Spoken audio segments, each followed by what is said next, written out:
नमस्कार बंधुओं। महिलाएं अपने पूरे परिवार की देखभाल करती हैं और अपनी सभी जिम्मेदारियों को बखूबी निभाना भी जानती है। लेकिन इन जिम्मेदारियों में वे कई बार अपने स्वास्थ्य का ध्यान नहीं रखती हैं। ऐसी कई स्वास्थ्य समस्याएं हैं जो महिलाओं की परेशानी का कारण बनती हैं। इन्हीं में से एक गर्भाशय फाइब्रॉयड है। तो चलिए आज इसी विषय पर डॉक्टर मीनाक्षी जी से जानकारी प्राप्त करते हैं। फाइब्रॉयड यूट्रियस क्या होता है?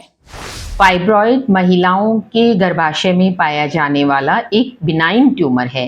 बिनाइन का मतलब ये होता है कि ये कैंसर में परिवर्तित नहीं होता और अधिकांशतः महिलाओं में एसिम्प्टोमेटिक होता है, यानी 25 से 50% महिलाओं में इसके कोई लक्षण नहीं होते। ये चाइल्ड बियरिंग एज ग्रुप, यानी कि जब माहवारी स्टार्ट हो जाती है और उसके बाद मीनोपॉजल, ज़्यादातर 25 से 45 तक की उम्र में ये देखा जाता है। बिनाइन ट्यूमर है, इसलिए महिलाओं को अगर सोनोग्राफी में या कभी भी डायग्नोज हो जाए कि फाइब्रॉयड हुआ है तो कोई घबराने की बात नहीं होती।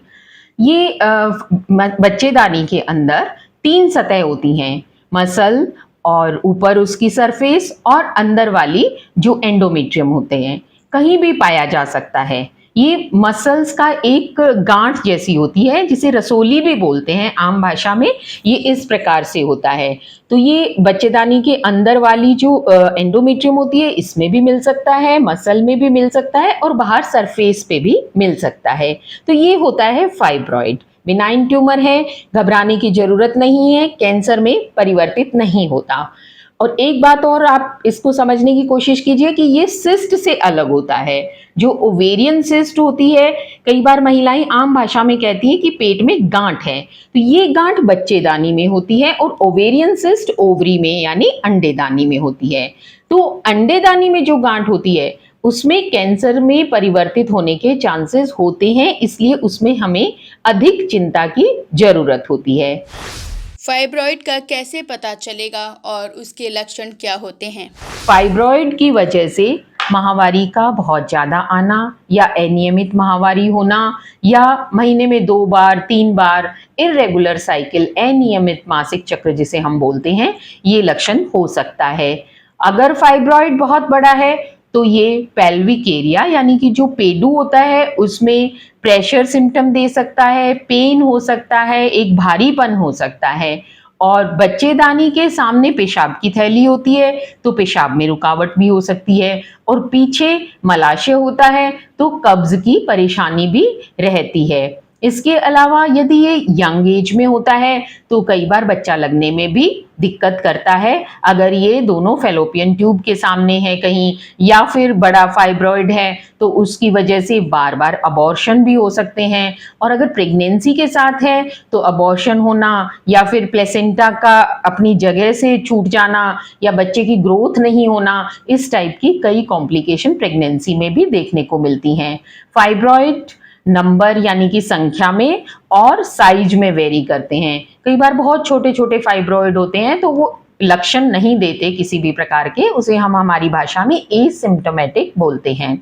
और सिम्प्टोमेटिक फाइब्रॉयड होते हैं उनमें सबसे पहले माहवारी में बहुत ज़्यादा रक्तस्राव होना, अनियमित माहवारी, पेट में दर्द होना या फिर प्रेशर सिम्टम जैसे मैंने बताया पेशाब का रुक जाना या कब्ज रहना, इस प्रकार के सिम्टम आते हैं। कई बार बहुत बड़ा फाइब्रॉयड होता है तो ये ऐसे भी लगता है, महिलाएं ये लक्षण लेके आती हैं कि जी हमारे पेट में बच्चा है, तो उसके डिफरेंशियल डायग्नोसिस में भी आता है।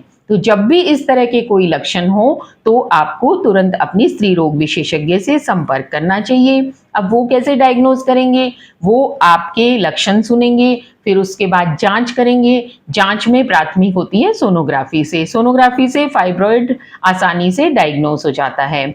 इसके अलावा एक महत्वपूर्ण बात है कि माहवारी में जब बहुत ज़्यादा रक्तस्राव होता है तो महिलाओं में खून की कमी यानी एनीमिया हो जाता है। तो कई बार पेट में तो कोई तकलीफ महसूस नहीं होती अगर नहीं ध्यान देते तो, और चक्कर आना या जी घबराना या थोड़ी सी दूर चलने पे सांस फूल जाना, इस तरह के जो एनीमिया के लक्षण होते हैं वो प्रारंभिक तौर पर देखे जाते हैं। तो इस तरह के कोई भी लक्षण हो तो आपको अपनी स्त्री रोग विशेषज्ञ से संपर्क करना चाहिए। वो आपके खून की जाँच करवाएंगे करवाएंगी, सोनोग्राफी करवाएंगी। इसके अलावा जैसे अपन और जांचें सोचें कि किसमें फाइब्रॉइड का पता चल सकता है, तो वो हिस्ट्रोसेल्पिंजियोग्राफी होती है। ये एक प्रकार का एक्सरे होता है जिसमें दवाई डाल के बच्चेदानी में दवाई डाली जाती है और एक्सरे खींचा जाता है, तो उससे भी डायग्नोस हो सकता है। इसके अलावा एमआरआई है, तो ये भी एक डायग्नोसिस की पद्धति हैं। और इसके अलावा खून की जांच अवश्य करवानी चाहिए।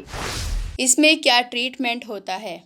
तो देखिए, मैंने पहले भी कहा था कि 25 से 50% तक फाइब्रॉइड को किसी भी प्रकार की कोई परेशानी नहीं देते, बशर्ते कि वे छोटे हैं और कम हैं संख्या में, 1-2 फाइब्रॉइड है छोटा मोटा, तो हम ये कहते हैं कि आप वेट एंड वॉच करो, आप इसके लिए ज़्यादा परेशान मत हो। तो उसको आपको सिर्फ देखना होता है 3-4-6 महीने से एक बार फिर सोनोग्राफी करवा ली, या फिर जो मैंने लक्षण बताए उनमें से कोई लक्षण आता है तो आपको तुरंत स्त्री रोग विशेषज्ञ से संपर्क करना चाहिए।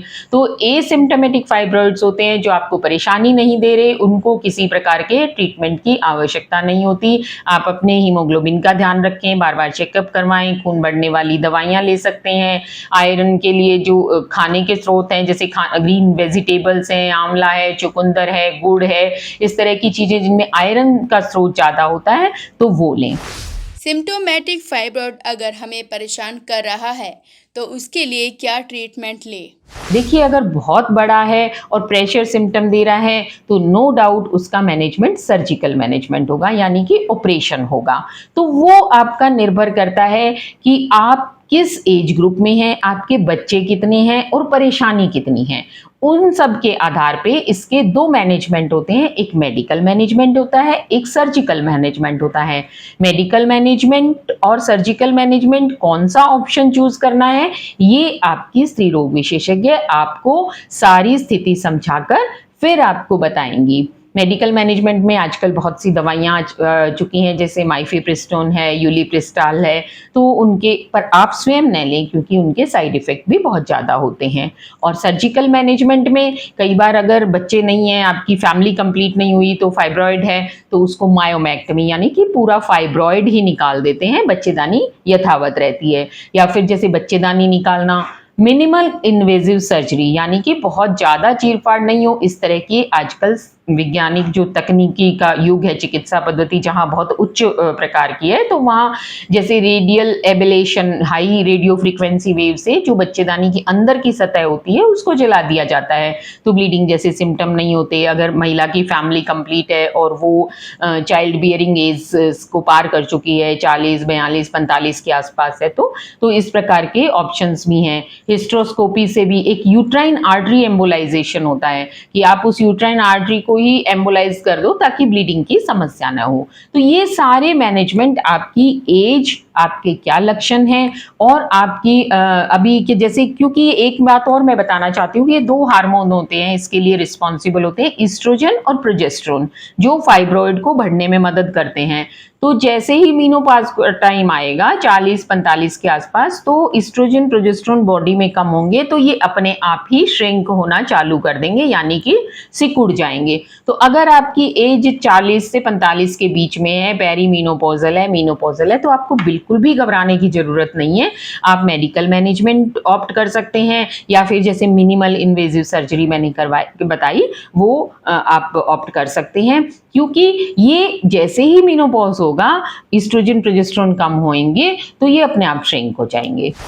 हमें डाइट में क्या क्या लेना चाहिए जिससे यह बीमारी ना हो?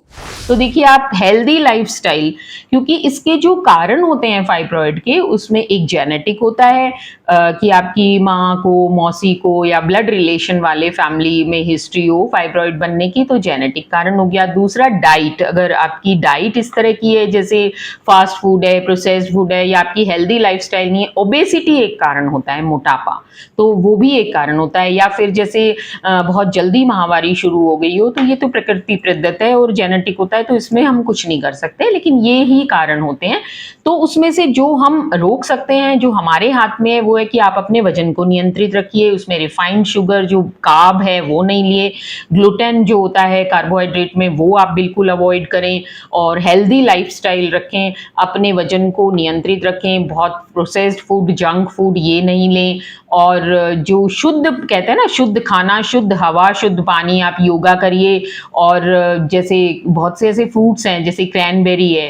क्रैनबेरी एक यूट्राइन फ्रेंडली फ्रूट होता है, जिसका एक्सट्रैक्ट दवाइयों में भी आता है। उसमें हाई क्वालिटी में पोटेशियम, मैग्नीशियम, एंटीऑक्सीडेंट्स होते हैं, जो यूट्राइन फाइब्रॉइड को बनने से प्रिवेंट करता है। इसी तरह ग्रीन टी है, ग्रीन टी आप बहुत ज़्यादा लीजिए, उसमें एंटी इन्फ्लामेटरी होती है, तो वो ब्लीडिंग को भी कम करती है, गर्भाशय में सूजन को भी कम करती है।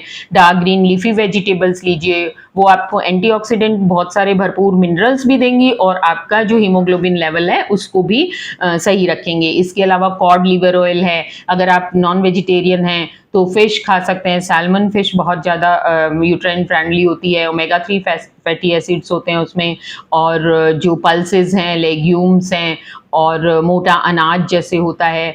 रिफाइंड कार्बोहाइड्रेट हमें अवॉइड करने चाहिए, स्मोकिंग बिल्कुल नहीं, और एल्कोहल बिल्कुल नहीं। तो इस तरह से आप अगर हेल्दी लाइफस्टाइल रखते हैं तो ये सारे जो ट्यूमर होते हैं आप उनको प्रिवेंट कर सकते हैं, और श्रिंक भी होते हैं ये इससे।